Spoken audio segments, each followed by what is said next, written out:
sharing nih di sini terkait investasi syariah gitu ya. Eh, Apalagi dulu bener Kang Dery bilang tadi bahwa saya ketemu Kang Dery di Bandung. Jadi ketemu di Bandung, kebetulan saya di Bandung itu sebagai branch manager di Ipot Bandung itu dulu. Memang pada saat saya gabung di Indo Premier Bandung itu masih banyak nih, masih belum banyak ya yang tahu terkait investasi syariah gitu ya. Kita datang, saya masih ingat nih Kang Dery, kita datang ke kampus-kampus gitu ya, roadshow. Datang ke kampus-kampus bareng tim IDX Islamic, salah satunya Kang Dery, ada Pak Irwan juga di sana. Bahkan banyak yang orang masih bingung gitu, oh ternyata ada loh ya investasi syariah, lalu juga saham syariah, instrumen yang lainnya juga yang syariah gitu. Orang kan taunya kesannya syariah tuh masih terbatas pada perbankan syariah gitu ya, taunya bank syariah yang udah ada duluan gitu kan, karena sudah di jalan-jalan sudah kelihatan gitu. Masyarakat Bandung pun pada saat itu juga sama ya, jadi banyak yang belum tahu terkait investasi syariah. Taunya mungkin asuransi syariah udah mulai ya ada, lalu juga pegadaian ada tuh syariah gitu ya, lalu juga yang lain-lainnya juga mulai muncul, tapi tentang investasi juga masih belum muncul gitu. Mungkin ini terkait pemahaman investasi pasar modal juga mungkin di masyarakat, yang memang masih banyak yang membanding-bandingkan, oh apakah itu judi atau bukan gitu, apakah benar-benar trading angka-angka doang gitu, apakah bisa sesuai syariah apa enggak. Mungkin banyaknya stigma-stigma itu juga banyak yang melekat di masyarakat gitu. Apakah juga ada juga mitos-mitos yang terkait, oh iya kalau misalkan jadi investor gitu itu khusus orang kaya aja gitu, orang yang berduit aja gitu. Itu keluarnya malah kita kan bilang kita ajaknya malah ke mahasiswa. Nah, berarti kan ini ya sudah mulai berbeda gitu, bahwa sebenarnya mitos ketika kita untuk investasi, apalagi investasi syariah itu punya dana yang besar. Jadi mahasiswa-mahasiswa aja sudah mulai kita sasar gitu. Jadi mulai banyak yang terkait investasi syariah karena Indo Premier sendiri, Indo Premier Sekuritas sudah punya sistem online trading syariah itu mulai dari 2011 sebetulnya, dan sebetulnya sudah mulai berinvestasi itu mulai dari 100.000 aja bisa Kang. Jadi makanya mahasiswa ini akhirnya tergerak, ternyata benar loh untuk investasi syariah itu nggak perlu mahal-mahal gitu, mulai dari 100.000 aja uang saku yang biasanya mungkin mereka buat buat misalkan nonton bioskop atau buat jajan, ngopi-ngopi cantik kalau zaman sekarang gitu ya. Nah itu sudah bisa gitu, sudah mulai berinvestasi, dan juga anggapannya yang dulu apa angka-angka aja itu apa nebak-nebakan kayak judi gitu Pak. Padahal sebetulnya kan kalau misalkan investasi syariah itu ya perusahaannya ada gitu, perusahaannya berdiri gitu ya. Kita bisa beli saham-sahamnya. Nah, itu juga kita di Bandung juga sudah mulai banyak, ternyata investasi syariah itu mudah loh, investasi syariah juga sebetulnya nggak mahal gitu. Jadi mulailah banyak ya itu, karena kan seperti kita tahu kalau misalkan investasi syariah ini banyaknya dari word of mouth. Jadi setelah mereka bisa sharing ke orang tuanya, pada saat waktu mahasiswa itu mulai buka rekening ya, mulai buka rekening kan biasanya sumber penghasilan dari orang tua. Nah mereka mahasiswa itu mereka tuh pintar gitu, bisa menjelaskan kepada orang tuanya, saya pinjam KTP Bapak, sumber penghasilan orang tua saya, misalkan orang tuanya dijelasin lah, sudah kita edukasi, akhirnya orang tuanya juga malah ikut investasi, malah ngedukung, dan juga sharing ke teman-teman yang lainnya. Itulah mulai awal mula sebetulnya investasi syariah di Bandung tuh mulai berkembang gitu. Apalagi sekarang kan sudah mulai sistemnya kan sudah tidak melalui broker lagi, otomatis kita bisa online saja gitu. Sudah mulai banyak yang akhirnya hijrah lah, misalkan bukan hanya dari hijrah asalnya cuma nabung di bank aja mulai investasi, tapi langsung loncat investasinya langsung ke investasi syariah.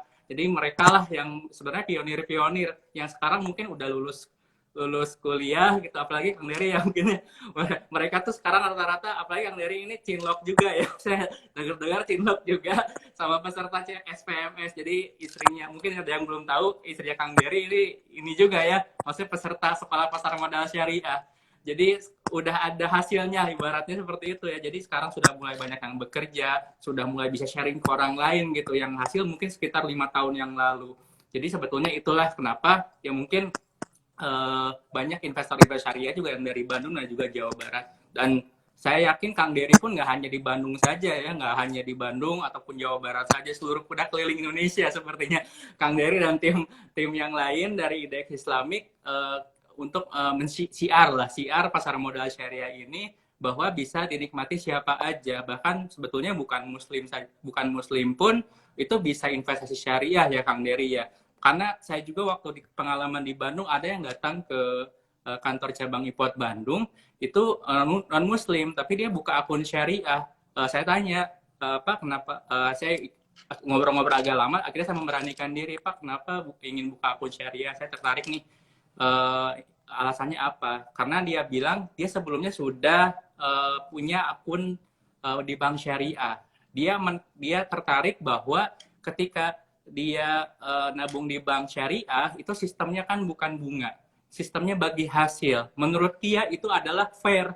Jadi ketika perusahaan rugi ataupun misalkan tidak menghasilkan, tidak memberikan hasil bunga gitu ya, tapi ya tidak memberi bagi hasil secara adil gitu. Apalagi itu kan sistem prinsip syariah. Makanya dia udah mulai terkait bank syariah, lalu dia gabung juga ke pasar modal syariah, beli saham syariah seperti itu. Karena dia kalau misalkan prinsip beli saham pun dia tahu, oh iya kalau misalkan si perusahaannya profit, dia punya net profit baru dibagikan dividen. Kalau perusahaannya nggak profit, perusahaannya nggak bagi dividen. Menurut dia prinsip seperti itu sudah fair gitu, sudah adil gitu di maksudnya tatanan sosial dia juga gitu. Karena oh iya ternyata ini lebih menarik lah dibandingkan kalau misalkan dia sistemnya yang perbankan yang ribawi ataupun investasi yang misalkan ada unsur yang fixed income lah seperti itu yang misalkan berbasiskan bunga. Itulah makanya kenapa sebetulnya investasi syariah ini menarik ya untuk area-area yang saya temui juga bukan hanya untuk muslim saja. Jadi tentunya untuk investasi syariah ini buat siapapun, saya yakin Kang Dery setuju ya, bisa buat siapa aja. Oke, sip. Jadi betul seperti yang Kang Isa bilang bahwa ini bisa buat teman-teman dan kita sebenarnya sama-sama percaya momentum menjelang dan mungkin jadi teman-teman juga bisa mulai memikirkan gitu bahwa sebenarnya pasar modal syariah terbuka kok, bahkan tadi buat yang non muslim juga boleh-boleh aja, buat teman-teman yang seneng gayanya funky kayak gimana juga pasar modal syariah tetap terbuka kok, apapun gaya Anda, apapun latar belakang Anda boleh pilih pasar modal syariah gitu ya. Nah teman-teman alhamdulillahnya sekarang udah banyak berkembang banget, jadi cari ilmu gampang, live Instagram udah. Dan sekarang juga banyak perusahaan sekuritas juga fasilitasi untuk edukasinya nih. Sekalian ada langsung saya buka pertanyaan dari kolom komentar yang sebelumnya diposting oleh teman-teman IDX Islamic dan telah dirangkum oleh tim. Ada pertanyaan dari Andi_fit 10. Assalamualaikum IDX Islamic. Hal apa saja yang perlu diketahui sebelum berinvestasi bagi orang yang sama sekali belum paham? Nah ini orang udah mulai mau hijrah, orang udah mulai mau investasi, udah tersadar, udah insyaf nih kira-kira gitu ya. Nah, menurut Kang Isa yang sudah istilahnya udah senior di industri pasar modal, kira-kira persiapannya apa ya? Apalagi untuk yang mungkin tadi pemula, mahasiswa gitu, memang belum banyak gitu, tapi mungkin baru kerasanya nanti ketika sudah kerja. Nah, mungkin Kang Isa punya pandangan apa aja sih yang harus disiapkan dalam berinvestasi? Jangan-jangan berinvestasi asal-asalan kan masuknya ke tempat yang aneh-aneh gitu ya. Kemarin juga ada binary option gitu ya, kemudian robot trading yang juga nggak jelas gitu ya. Nah, silakan Kang Isa ngasih pandangan Kang Isa gimana? Oke, sebetulnya tadi dari pertanyaan juga sudah sebenarnya sudah tercermin ya. Misalkan apa sih tipsnya gitu kalau misalkan kita ingin memulai investasi, sebenarnya sudah ingin bertanya pun ke kita gitu, itu pun sudah ada niatan gitu, sudah ada effort lah. Kalau misalkan orang kan kalau misalkan nggak punya effort ya udah, misalkan mungkin dia rebahan saja, tidak melakukan apa-apa, ya tidak akan menghasilkan. Kita percaya gitu bahwa ketika kita sudah punya ada effort untuk misalkan mencari tahu, mencari misalkan informasi pun sebetulnya itu adalah usaha kita, ikhtiar kita. Kalau misalkan di Islam kan kalau kita tidak diikhtiarkan ya tidak akan mendapatkan. Jadi suatu ketidakmungkinan ketika kita ingin mencapai sesuatu tapi tidak melakukan apa-apa gitu ya. Jadi kalau misalkan kita ingin belajar, tentunya banyak platform. Tadi Kang Dery sudah bilang, platformnya sekarang mau online ada, mau offline ada gitu ya. Misalkan informasi tinggal ketik, misalkan google.com, sebenarnya itu juga udah ikhtiar kita gitu untuk mencari tahu investasi mana sih sebetulnya yang memang cocok sama diri kita gitu, cocok misalkan dengan apa ya, dengan misalkan tujuan kita. Tentunya kalau misalkan di awal ya pasti ya kata kuncinya adalah tujuan. Pasti setiap orang melakukan sesuatu itu pasti ada motivasinya. Nggak mungkin nggak ada motivasinya. Kalau misalnya nggak punya motivasi melakukan sesuatu, pasti nggak akan konsisten. Nah itulah makanya kenapa kita sudah punya tujuan. Misalkan mau seperti apa nih? Misalkan investasi kita apa? Ataupun kita bisa dari Google itu sudah kita cari informasi, kita bisa banding-bandingkan gitu ya. Makanya kita bandingkan kira-kira yang sesuai sama diri kita yang mana gitu, yang sesuai sama risk profile kita yang mana. Apakah kita misalkan ada yang misalkan dari diri kita misalkan nggak cocok misalkan investasi saham, karena saham pun sebenarnya bukan buat semua orang gitu ya. Mungkin ada ngerasa kalau misalkan investasi di saham gitu, oh saya merasa deg-degan gitu, malah takut gitu dan sebagainya, nggak masalah. Itu bisa kan ada instrumen yang lainnya. Misalkan contohnya kita kenal kan ada deposito syariah atau reksadana pasar uang syariah.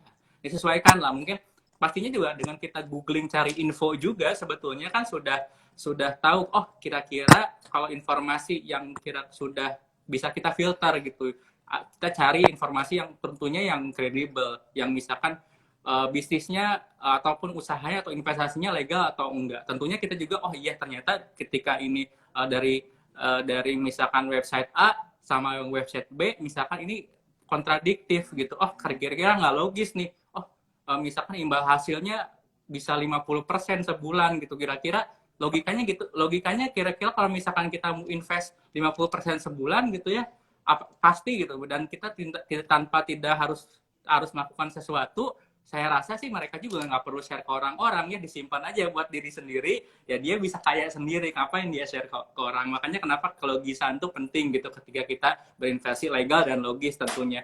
Dan ini juga merupakan sebenarnya modal dari diri kita, cari tahu sebanyak mungkin dari sumber informasi yang mana, tentunya kita bisa tahu, oh mana ini yang kredibel, mana yang enggak, mana yang legal, mana yang enggak. Nah setelah kita tahu, tentunya sesuaikan. Misalkan kita mau profil risikonya seperti apa. Oh saya misalkan saham, oh terlalu volatile gitu, naik turunnya mungkin tiap hari gak nyaman gitu. Bisa pilih misalkan untuk jangka panjang aja deh, misalkan saham-saham yang blue chip, misalkan seperti itu. Ataupun sebetulnya pilih instrumen yang lain. Masih banyak kok instrumen yang lain yang syariah juga, yang bisa kita sebagai misalkan untuk investasinya. Misalkan contohnya, oh sayanya pengennya yang sukuk aja deh, misalkan surat berharga gitu kan, sekarang lagi musim juga ya, misalkan oh ya misalkan ingin berkontribusi ke negara gitu, kita beli sukuk gitu, surat berharga negara gitu kan, kita kenal sukri gitu, sukuk retail itu juga bisa dibeli. Sebenarnya banyak alternatif, sesuaikan sama diri kita. Jadi kuncinya ketika kita sudah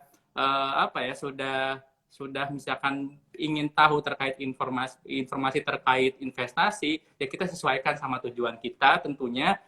Baru kita tentukan juga dengan profil risiko kita. Tentunya sebetulnya kok tadi nggak dibahas modal gitu ya, itu modalnya sebetulnya. Karena kan orang anggapannya yang diperlukan apa ya, modal uang. Tapi saya rasa modal uang ini bukan jadi apa ya, suatu perkara yang wajib di awal gitu. Sebenarnya dengan kita belajar juga, misalkan kita ikut live IG seperti ini, modalnya belum ada, uangnya belum ada. Jadi kalau misalkan belum ada ya kita bisa perdalam dulu ilmunya juga. Nanti misalkan uangnya sudah ada, misalkan kalau misalkan teman-teman mahasiswa udah dapat uang saku, uang lebihan, misalkan ataupun misalkan yang baru yang bekerja gitu dapat THR, udah mulai bisa menginvestasikan gitu. Ketika kita tahu ilmunya dulu, nanti kan ada modalnya baru kita siapkan. Jangan sampai kita ada modalnya, ilmunya nggak tahu. Nah, ketika ilmunya nggak tahu, ya kita bisa serampangan aja. Semua misalkan, oh ya udah ini ada yang nawarin investasi, oh udah karena uangnya ada ya udah kasih aja ke teman, ternyata uangnya dibawa kabur sama teman. Itu berarti sebetulnya kunci utamanya kita tahu dulu mana yang cocok sama diri kita, produknya apa saja, lalu tujuan kita apa gitu. Jangan sampai kita FOMO gitu, ikut-ikutan orang. Sekarang lagi ngetren juga gitu, banyak orang yang flexing di sosial media, punya ini punya itu, saya pengen kayak itu. Memang diri kita sebetulnya manusia tuh wajar ketika kita misalkan serakah gitu ya. Sifat dasar manusia tuh serakah, ingin instan gitu, maksudnya ingin untung sebesar-besarnya. Tapi dengan itu biasanya serakah itu sifat yang emosional biasanya tidak dilandasi oleh ilmu, tidak dilandasi dengan pengetahuan kita. Tapi ketika kita sudah dilandasi dengan pengetahuan dari misalkan FOMO tadi, serakah dan takut untuk memulai, itu biasanya akan berkurang gitu sedikit demi sedikit dan kita lebih percaya diri. Sebenarnya kuncinya untuk berinvestasi itu sebetulnya percaya diri aja, percaya diri setelah ilmunya kita dapat.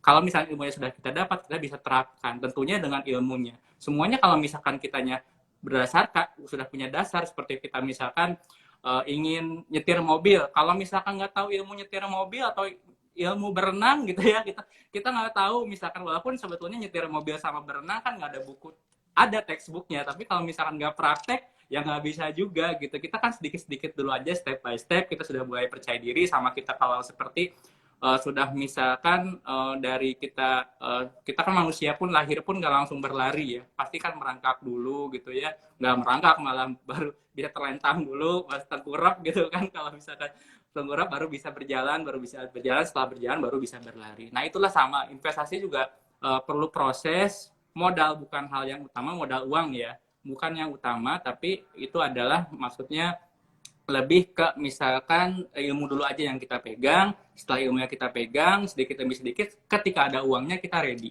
Jadi ready-nya jangan sampai kebalik, uangnya dulu baru ilmu. Kalau misalkan silakan, mungkin banyak juga yang misalkan teman-teman saya misalkan ataupun nasabah-nasabah ada juga yang seperti itu, misalkan dia baru kapok dulu, misalkan rugi besar dulu baru belajar. Bisa aja gitu. Mungkin cara belajarnya seperti itu, tapi kalau misalkan itu ada risiko, misalkan ketika dia bisa mungkin bangkit setelah misalkan dia rugi tanpa misalkan investasi asal-asalan gitu. Bisa ada dua kemungkinan, pertama dia kapok, yang kedua dia akan belajar terus. Nah, kalau misalkan teman-teman yang lebih bijak adalah sayang-sayang uangnya dulu aja. Sayang-sayang uangnya dulu daripada buat masukin misalkan ke investasi yang belum kita tahu ilmunya, mending investasi misalkan uangnya misalkan buat belajar dulu, misalkan bisa ikut seminar ataupun ataupun dari buku, kan sekarang buku juga banyak terkait investasi, itu modalnya di kita dulu aja, modal di situ dulu aja, nanti kita bisa tahu lah. Setelah itu baru stepnya baru kita keluarkan dananya buat mulai berinvestasi. Tapi seperti yang saya bilang di awal tadi, ya nggak perlu modal besar dulu, modal kecil dulu aja. Jadi kita yang misalkan sanggupnya 100.000 dulu aja, ataupun sebetulnya sanggupnya misalkan 100 juta, nggak usah malu ketika kita mulai 100.000, karena investasi itu bukan perkara dari modalnya, seperti saya bilang gitu, antara pilih ya atau tidak. Kalau tidak ya berarti tidak akan memulai, ya tidak akan mendapatkan hasilnya. Mustahil ketika kita tidak melakukan investasi dapat misalkan, ya mungkin bisa aja dapat warisan ya Kang Dery ya. Dapat warisan dari orang tua, tapi kita kan sebetulnya jadi seperti mendoakan itu dapat warisan. Emang kata orang tua, kamu mendoakan saya cepat mati gitu kan? Enggak juga seperti itu. Jangan sampai kita malah jadi mengharapkan yang seperti, tapi kita mengharapkan sesuatu itu dari hasil yang kita lakukan. Jadi payah sendiri ketika kita sudah mulai gitu untuk dengan dana minim pun ya gak ada masalah. Yang penting kan percaya diri dulu. Kalau kita percaya diri bisa langsung tambah dananya terus-terusan gitu. Dan itu juga risikonya kan lebih kecil gitu, karena masih belajar kan, kalau rugi-rugi dikit ya nggak apa-apa lah. Misalkan rugi-rugi awal-awal misalkan masih minus, tapi kan kita masih sedikit dibandingkan kalau misalkan tadi punya 100 juta, masukin semua 100 juta, tiba-tiba 10% hilang. Mungkin 10 juta buat sebagian orang kecil, tapi buat beberapa orang lagi itu besar. Nah itu juga sama, kalau misalnya 100.000 hilangnya 10.000, 20.000 loss gitu, kita karena ya masih belajar ya nggak masalah. Biasanya kita tingkat risikonya kan toleransinya masih lebih berani lah ketika kita mulainya dari awal dengan modal kecil seperti itu. Jadi sebetulnya learning by doing kuncinya ketika kita mulai berinvestasi. Banyak juga cerita gitu, ketika ada satu orang datang ke kantor di Bandung gitu ya, dulu ilmunya udah banyak gitu ya, bahkan melebihi profesor dan dosen-dosen mungkin ya. Dia udah banyak berita tentang ekonomi, ternyata tahun depan nanyanya sama lagi, ternyata belum buka rekening. Ya kalau bayangkan kalau misalkan kita anggaplah datang sebelum pandemi ya. Pandemi mungkin pas pandemi IHSG turun sampai 3.000 gitu, saham-saham banyak yang terdiskon saat itu. Nah setelah pandemi udah usai dan sekarang all time high gitu ya IHSG-nya, nanyakan yang sama gitu, belum mulai. Nah itulah kenapa sebetulnya kalau misalkan kita udah memulai dari yang sedikit pun, itu tidak akan ada hasilnya sama sekali gitu. Malah kalau misalkan kita kenal kan namanya ada opportunity loss gitu, kesempatan yang hilang gitu, kesempatan yang hilang karena kita melewatkan kesempatan untuk memulai investasi gitu. Jadi udah ada waktu misalkan setahun 2 tahun tuh kalau misalkan di investasi tuh ada yang bilang sebentar, ada yang bilang panjang. Tergantung misalkan sudut pandangnya, time frame-nya seperti apa. Jadi peluang-peluang inilah sebetulnya yang bisa kita tangkap dengan misalkan modal kecil aja nggak masalah, tapi kita udah mulai percaya diri kan, udah mulai percaya diri, kita bisa profit konsisten. Kalau misalkan trading, kalau investasi kita ngelihat ternyata saldonya bertambah kan kita happy ya. Misalkan nggak usah, misalkan persentasenya nggak usah tinggi-tinggi, tapi kita udah mulai percaya diri kan, kita mulai sama semangat. Tapi yang kalau misalkan menurut saya keliru kalau ketika kita tidak memulai. Jadi memulai kita nggak tahu misalkan salah kita di mana, terus misalkan apa yang harus diperbaiki kan tidak ada gitu. Jadi potensinya sebetulnya masih banyak ya. Jadi potensi kalau misalnya kita meraih keuntungan dari investasi sebetulnya dari waktu yang kita habiskan, dari kita belajar pun sebetulnya itu pun sudah melakukan proses. Tapi alangkah lebih baiknya ketika kita sambil praktek gitu, learning by doing dari uang yang kecil, dana yang misalkan itu relatif mungkin tiap orang berbeda-beda, tapi dengan memulai itu adalah satu langkah yang sangat besar. Ya, berarti learning by doing gitu ya, itu lebih baik gitu. Jadi alhamdulillah sekarang kan untuk pembukaan rekening udah gampang. Terus juga di Premier juga udah banyak fasilitas ya untuk belajar sambil sambil memulai. Jadi teman-teman sebenarnya betul tadi yang namanya modal seperti Kang Isa bilang itu bukan satu yang pertama sebenarnya, justru yang pertama adalah ngeset tujuannya kemana gitu ya. Sama kayak kita mau misalnya ke Bandung gitu. Oke, kita mau ke Bandung pakai apa gitu kan? Kalau misalnya pakai mobil udah bisa atau belum gitu kan?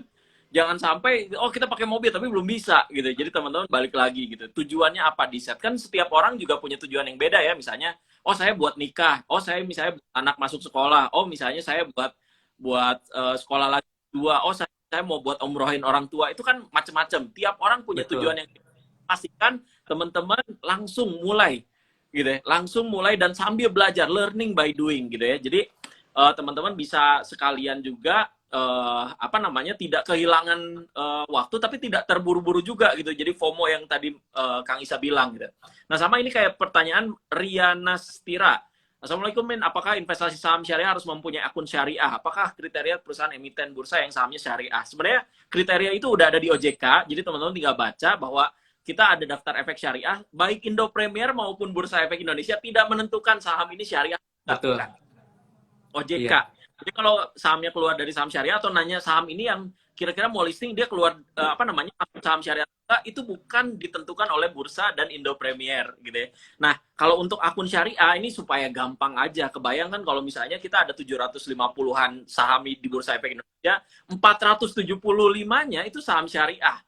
Kita kan kadang-kadang bertanya-tanya ini kayaknya saham bagus gitu, tapi kan kita harus cek dulu ini sahamnya syariah atau enggak. Tapi kalau pakai akun syariah ada kelebihannya. Nah, ini kebetulan Indo Premier Sekuritas adalah yang pertama mungkin ya bikin sistem online trading syariah. Jadi kita nyebut akun syariah itu adalah opening account gitu ya, pembukaan rekening biasa, tetapi ada fasilitasnya sistem online trading syariah. Nah, mungkin Kang Isa bisa ngasih pandangan apakah harus pakai akun syariah gitu ya.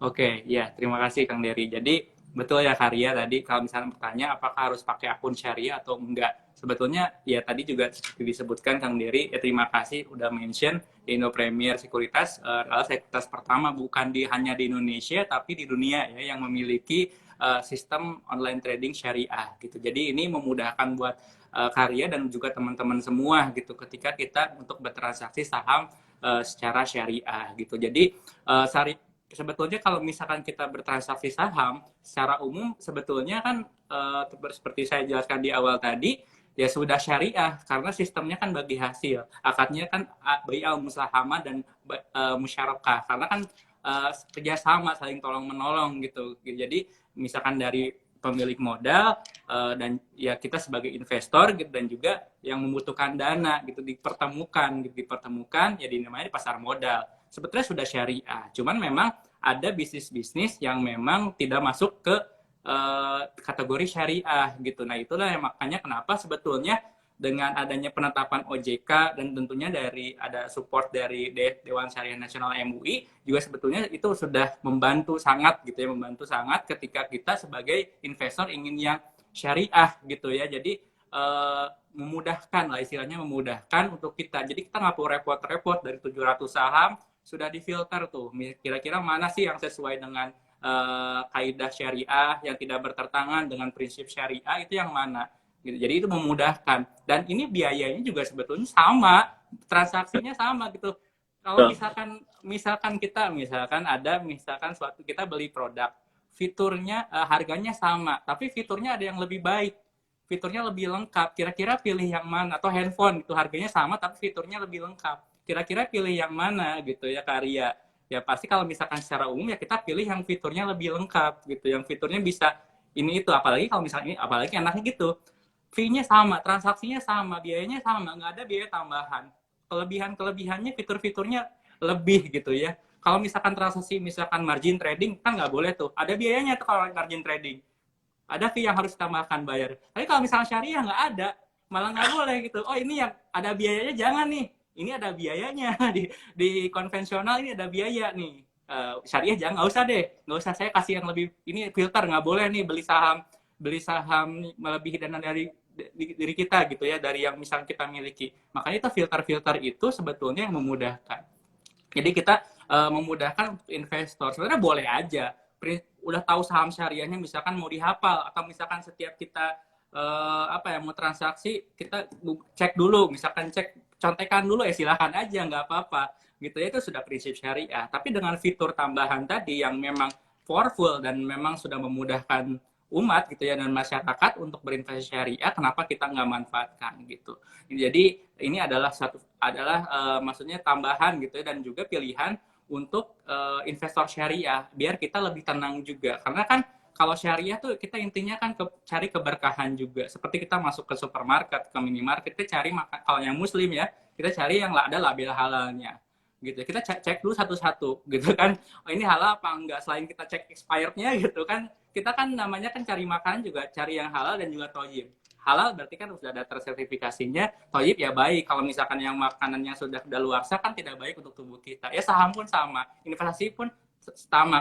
Apa yang kita makan kan apa yang kita pertanggungjawabkan gitu ya. Nanti juga seperti itu ketika kita berinvestasi, oh ya sudah, ini sudah dipilihkan, sudah dibantu oleh Syariah Online Trading System, apa-apa yang sudah dilarang, apa-apa yang sudah tidak misalkan tidak masuk ke sistem syariah gitu ya, masuk ke saham syariah itu sudah dibantu dan tidak ada tambahan biaya gitu ya. Kita lebih tenang, malah lebih enak. Jadi cuannya dapat, untungnya gitu ya ketika kita bertransaksi. Sama, apakah misalkan kita bertransaksi saham syariah itu kita nggak boleh datang ke RUPS, nggak juga, oh ini investor syariah nggak boleh datang ke RUPS gitu ya. Ataupun misalkan selama sahamnya syariah ya kita hak-hak yang sebagai investor ya juga akan dipenuhi. Jadi nggak ada misalkan hak-hak kita sebagai investor yang akan dipotong ketika kita jadi investor syariah, apalagi saham-saham syariah. Dan kita kenal juga saham-saham syariah pun sebetulnya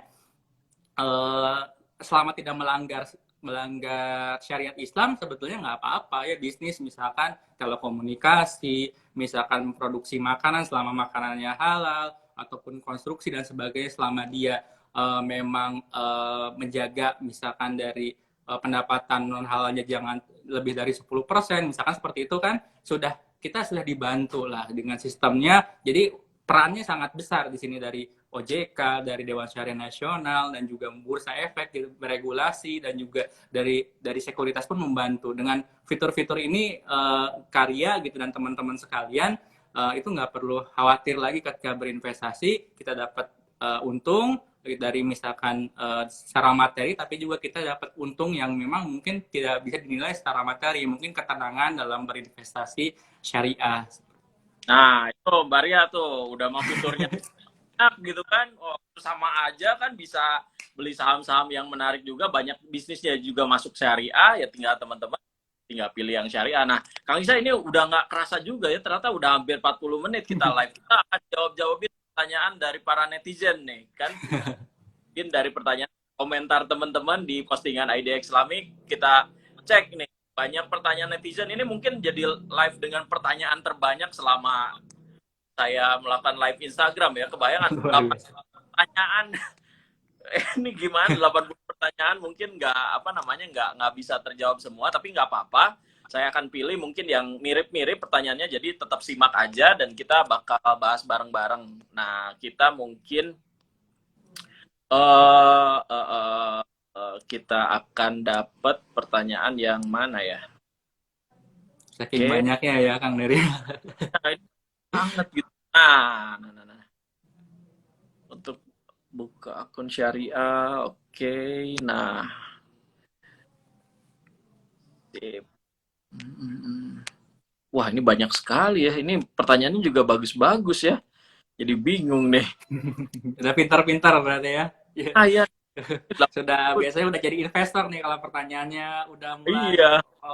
panjang gitu kan, berarti sudah mulai belajar nih. Nah, ini nih Sudah. ada nih Rembo 6450. Bagaimana cara Oke. buka IPOT syariah dan berapa lama akun tersebut jadi? Silakan. Oke. Siap-siap. Ya, ini juga banyak juga yang menanyakan gitu ketika kita mulai berinvestasi, langkah-langkah apa yang dilakukan gitu. Selain tadi kan menyiapkan ilmunya dulu, modal itu nggak usah terlalu jadi dipikirkan awal dari modal awal seperti apa, apalagi di IPOT ya. Jadi di IPOT itu kan nggak ada minimum deposit gitu. Jadi bebas mau deposit berapa aja sesuai dengan misalkan Karembo mau belajar dulu juga bisa belajar dari fitur-fitur kita juga kan ada namanya fitur Journey di situ kita bisa ikutin webinar-webinarnya gitu. Sekarang live IG juga banyak kita terkait investasi syariah yang legal juga tentunya. Ini kalau misalkan Kak Rembo gitu kalau misalkan kita buka akun sebetulnya di aplikasi di Indo Premier di Instagramnya itu kelihatan di bio-nya. Jadi di bio ada tuh untuk panduan untuk registrasi akun syariah. Jadi di situ bisa diklik aja nanti saya ingin buka akun syariah nanti di situ ada formnya. Jadi formnya secara online ya, formnya secara online bisa diklik di situ, tinggal diisi aja data-data diri, persiapannya apa yang kita lakukan, dokumen-dokumen apa yang kita siapkan kalau kita buka akun. Sebenarnya sama dengan misalnya buka akun yang konvensional akun sama. Jadi kita siapkan KTP tentunya KTP. Jadi ini merupakan ya syarat ya ketika kita buka rekening di bank ataupun rekening di efek di saham gitu ya di pasar modal kita perlukan KTP dulu. Jadi yang teman-teman ya mohon maaf kalau misalkan belum dapat KTP ya kita pending dulu nih. Misalkan tunda dulu, misalkan mungkin bisa belajar dulu sambil belajar nanti setelah misalkan sudah punya KTP resmi Sweet 17, nah ini baru kita buka akun syariah. Nah setelah itu teman-teman Karembo juga bisa siapkan rekening bank atas nama sendiri. Rekening banknya, ada yang menanyakan juga, rekening banknya harus bank syariah nggak? Nah, itu kan sering banget tuh pertanyaan seperti itu. Ya kalau misal kita syariah ya nggak masalah, lebih bagus. Tapi kalau misalkan punya rekening banknya pribadi, mau siap-siap hijrah nih, rekening pribadinya masih bank konven gitu ya, nggak masalah, nggak apa-apa. Yang penting kedua itu yang dipenuhi. Jadi punya KTP dan punya rekening bank atas nama sendiri. Nah, rekening bank atas nama sendiri ini untuk apa sih? Itu adalah digunakan untuk kita menarik dana. Nanti karena rekeningnya akan terpisah dengan rekening pribadi. Gitu nanti store-nya kemana? Namanya rekening dana nasabah. Jadi setelah kita isi form, sudah lengkapi data-datanya, data pekerjaan dan sebagainya, dokumennya bisa diserahkan ke kita gitu ya. Tergantung misalkan teman-teman Karembo posisinya di mana nih? Kalau misalkan posisinya di luar Jakarta, bisa diserahkan ke kantor IPO cabang gitu, kantor IPO cabang yang terdekat. Nanti serahkan aja di sana. Apalagi sekarang sudah buka ya kantor IPO cabang ataupun kantor perwakilan Bursa Efek yang ada Indo Premiernya, bisa tanya-tanya langsung isi form di sana gitu. Jadi langsung serahkan di situ, tinggal tunggu aja antara 3 sampai 7 hari kerja gitu. Jadi antara 3 sampai 7 hari kerja setelah dokumen kita terima nanti akan diproses akan menerima email, setelah itu tinggal deposit aja ke RDN yang seperti saya sebutkan tadi. RDN ini untuk kita transaksi gitu, jadi kita gak usah khawatir si RDN ini nggak ada admin bank lagi, lalu nggak ada buku tabungan tapi ya jadi nggak ada ATM. Kalau misalkan ada ATM saya juga mau ya karena nggak ada admin ya di situ. Saya ATM tarik dana di situ. Tapi sampai saat ini ketentuannya itu RDN dibuatkan bukan atas nama perusahaan sekuritas. Jadi pasti atas nama Karembo sendiri gitu ya. Jadi lebih aman lagi gitu. Jadi terus nanti penarikan dana baru ke rekening pribadi seperti itu. Jadi kalau misalnya sudah jadi akunnya, segeralah deposit gitu, segera deposit dan kita cepat bisa sambil belajar, bisa sambil berinvestasi gitu. Jadi bisa dicek nanti di link IG yang ada di bio kita, itu di situ ada pilihannya saya ingin membuka akun syariah. Dari panduan itu sudah lengkap. Ataupun sebetulnya sudah punya akun yang konvensional, pengen hijrah ke syariah juga bisa di situ. Di situ ada panduan untuk upgrade akun syariah. Jadi form yang harus dilengkapi itu ada juga. Jadi nanti akan dibuatkan akun syariahnya akan upgrade gitu. Jadi nggak perlu buka lagi dari awal, nggak perlu tutup akun dulu, nggak perlu. Jadi tinggal upgrade aja akun syariahnya. Nanti setelah jadi akun syariah akan terima email juga, nanti tinggal deposit lagi, nanti akan masuk ke akun syariah seperti itu. Jadi mudah sekali ketika kita investasi, sebetulnya kurang dari seminggu aja itu sudah bisa untuk kita berinvestasi syariah gitu ya di SOTS kita gitu. Nah, harapannya sebetulnya kita pengennya lebih cepat lagi ya seperti yang konven gitu ya, bisa 1 jam atau 1 hari, tapi ya itu berproses ya kita. Mudah-mudahan insya Allah misalnya segera kita juga pengen memudahkan, apalagi yang banyak yang mungkin yang areanya jauh gitu di Papua ataupun kirim dokumen misalkan terlalu ini, tapi bisa aja yang terdekat dulu misalnya kira-kira nanti kita bisa provide lah. Jadi semangat syariah ini sebetulnya hijrah ini ya kita dari segi persiapan mental juga, persiapan modal juga, dan persiapan pengetahuan. Insya Allah kalau misalnya akunnya sudah jadi, kita sama aja dengan akun yang udah online yang satu hari pun sama saja. Jadi ada jeda waktu sekitar 3-7 hari itu bisa dipakai untuk belajar gitu. Nggak akan kemana-mana gitu, masih ada waktu gitu. Nggak usah khawatir gitu, karena kalau misalkan kita berinvestasi ya berproses juga gitu. Nggak bisa otomatis instan gitu. Besoknya harganya sahamnya naik ya bisa aja, tapi kan masih ada peluang di saham-saham yang lain gitu misalkan, ataupun yang kita memang sesuai sama profil. Nggak usah dikejar lah kalau misalkan harga saham naik tiap hari itu nggak usah dikejar gitu, masih ada kok peluang. Rezekinya mungkin belum di situ, tapi rezekinya mungkin bisa di saham yang memang sesuai kita analisis juga. Banyak menurut analis juga yang memang trader profesional atau investor profesional butuh waktu untuk menganalisis saham. Nggak tiba-tiba dia beli saham otomatis untung gitu, enggak, itu tebak-tebakan ya, nggak boleh gitu ya. Kalau misalnya kita menganalisis juga perlu proses ya, buka akun juga perlu proses ya, kita sambil paralel kita bisa memulai untuk belajar dulu sambil kita membuka akun syariah gitu. Nah gitu Mas Aditya Naufala, jeda waktunya bisa dipakai buat teman-teman belajar. Ini bukan salah Indo Premier, kenapa akunnya nggak bisa online kayak konvensional. Permasalahannya adalah di bank syariah kita, makanya mohon maklum lah, nggak apa-apa. Siapa tahu memang ini kan ribetnya juga cuma sekali ya, gitu ya. Iya. Itu kan bisa transaksi kayak biasa gitu. Dan tadi seperti kata Kang Isa bilang, itu bisa dipakai jedanya untuk mulai belajar-belajar lebih dahulu gitu. Nah, ini mungkin Mas Aditya Naufala udah terjawab. Mungkin kita akan ke pertanyaan selanjutnya. Wah ini bagus banget nih kayaknya nih pertanyaannya ya. Husnul Khotimah. Waduh, ini idaman semua orang Husnul Khotimah gitu ya. Iya, sesuai dengan namanya ya. Berapa yang harus disiapkan ketika ingin membuka saham syariah? Nah, tadi sempat di-mention sama Kang Isa. Kira-kira sebenarnya idealnya berapa sih gitu? Silakan Kang Isa. Oke, mungkin ini akan berbeda setiap orang gitu ya untuk modalnya, ketika modal untuk memulai gitu. Jadi menurut saya gitu ya, kalau misalkan kita mulai berinvestasi jangan fokus ke modal dulu ya, fokusnya ke apa yang kita memang sudah kita tahu dulu gitu, dari profil risiko dan tujuan juga. Ini modal itu ke nomor kesekian, walaupun sebetulnya modal yang menentukan keuntungan kita berapa gitu ya, tapi gak masalah gitu ya. Jadi kalau misalkan dari persyaratan sendiri gitu untuk membuka akun syariah itu dari nol pun sebetulnya, kan kalau kita bisa transfer ya, sekarang transfer mungkin 10.000 itu udah bisa. Kalau misalkan Kak Husnul Khotimah itu mau transfer ke akun syariah 10.000 dari rekening pribadi gitu ya, ke rekening syariah, harus pilih saham. Cuman memang pilihannya ketika kita 10.000 masukkan gitu ya, walaupun saham kan rendah ada harga 50. Jadi pilihannya sedikit. Pilihan saham syariahnya sedikit, bukan terbatas dari apa ya, bukan dari emitennya syariahnya, tapi dari harga sahamnya, nominalnya. Mungkin kalau beberapa orang nominal misalkan dari harga saham nggak pengaruh gitu ya, karena masukannya 100.000. Tapi kalau misalkan di bawah 100.000 ya pilihan sahamnya sedikit. Bahkan bukan yang saham syariah pun pilihannya sedikit, dan risikonya juga mungkin saham-sahamnya banyak yang tidak dikenal seperti itu. Tapi kalau misalkan kita anggaplah di atas 100.000 ya, pilihannya sudah mulai beragam.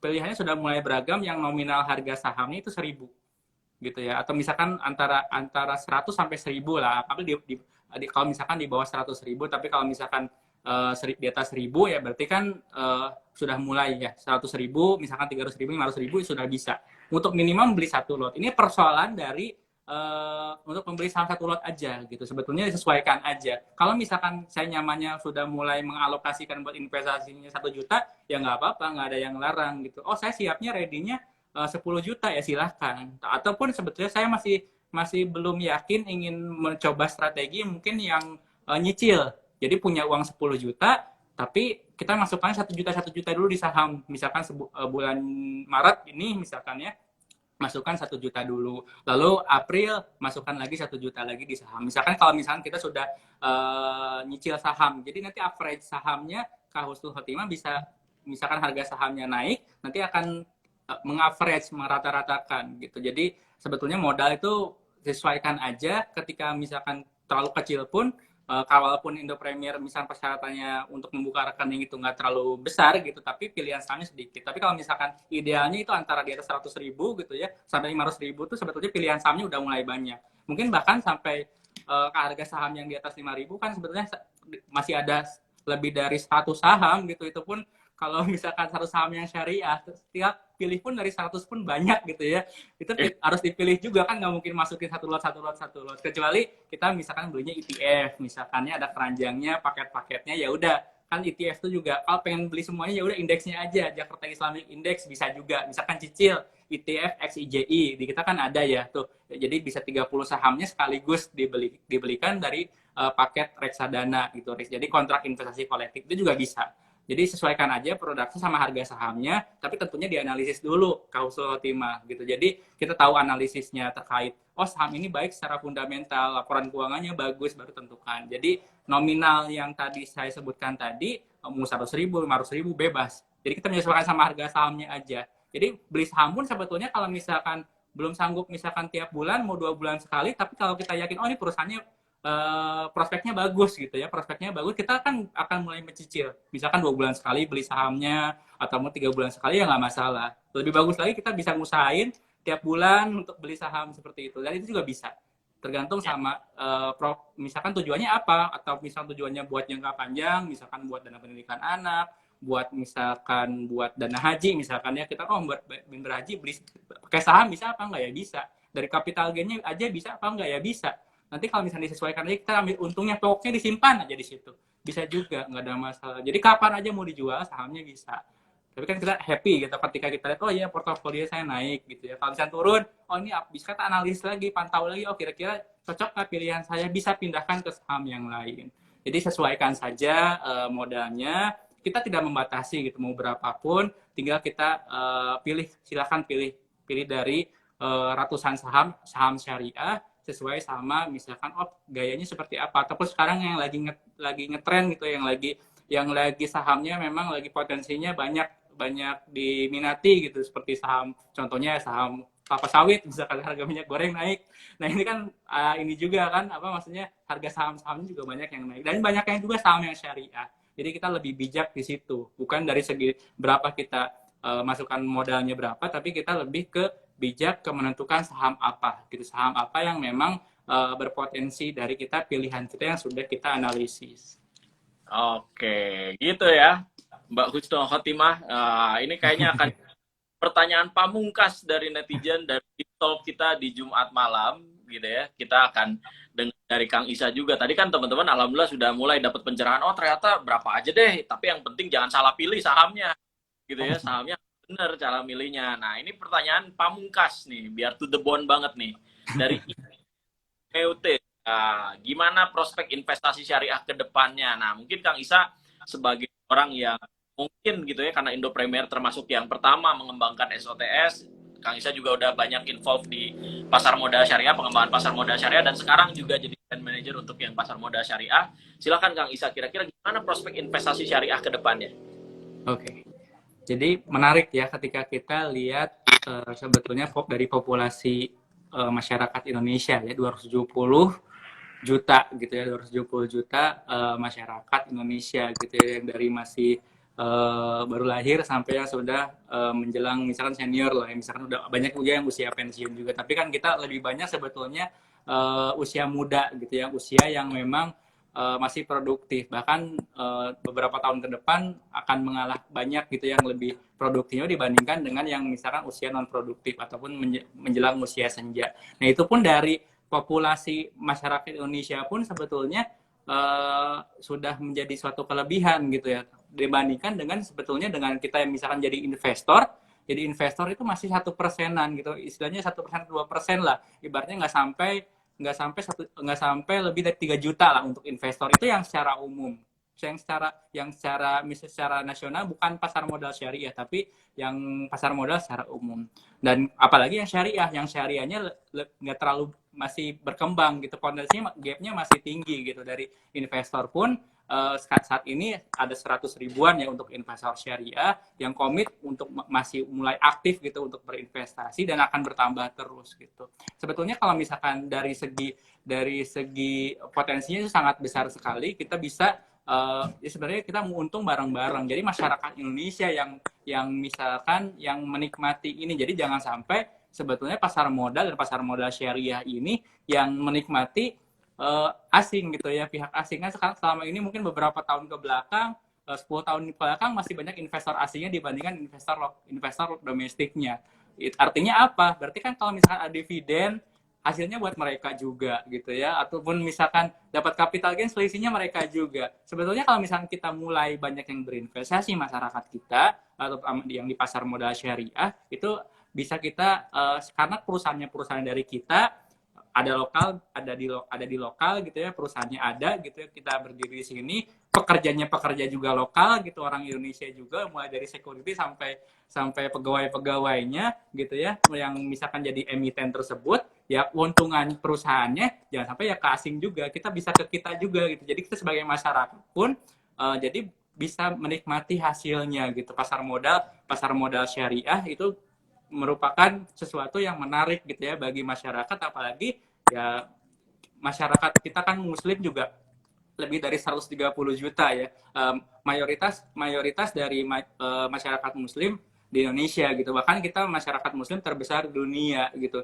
Nah ini pun sebetulnya pasar modal syariah kedepannya saya yakin gitu ya, kita yakin ya Kang Dery bahwa akan sangat cerah sekali gitu Kak Ismute. Jadi sangat potensial sekali dari segi misalkan banyaknya masyarakat dan juga masyarakat muslim Indonesia yang memang belum memanfaatkan dan akan memanfaatkan dari pasar modal syariah. Jadi untungnya juga bisa kita bareng-bareng, cuannya bareng-bareng, untungnya bareng-bareng, perusahaan juga happy karena kan dapat permodalan dari pembiayaan dari kita juga. Jadi kita berkontribusi dari segi perusahaannya berkontribusi gitu kan, bisa menyalurkan kalau misalkan dia produksinya minyak goreng ya buat kita juga produknya kita manfaatkan, tapi dari keuntungan dari misal penjualan minyak gorengnya buat kita kadang-kadang kan suka kesal gitu ya, misalkan oh ini harga minyak goreng naik, tapi buat investor sebenarnya senang karena harga sahamnya naik gitu kan, harga sahamnya naik, dapat untung juga dari harga sahamnya. Ya kita bisa subsidi diri kita sendiri, beli minyak gorengnya mahal tapi kita dari beli saham CPO kelapa sawit itu juga kita untung juga. Jadi ada dua sisi di sini yang diuntungkan dari kita gitu ya, dari kita kalau misalnya kita sebagai investor, apalagi kalau misalnya investor syariah ya sudah jelas gitu, kita sudah sesuai dengan prinsip syariah, kita nggak usah bingung-bingung lagi pilih saham misalkan oh ini sesuai syariah atau enggak, ya pasti sudah sesuai syariah karena sudah ada daftar efek syariah yang tentukannya OJK dan sudah ada protectionnya dari Dewan Syariah Nasional MUI juga, jadi sudah terjamin dari segi kehalalannya.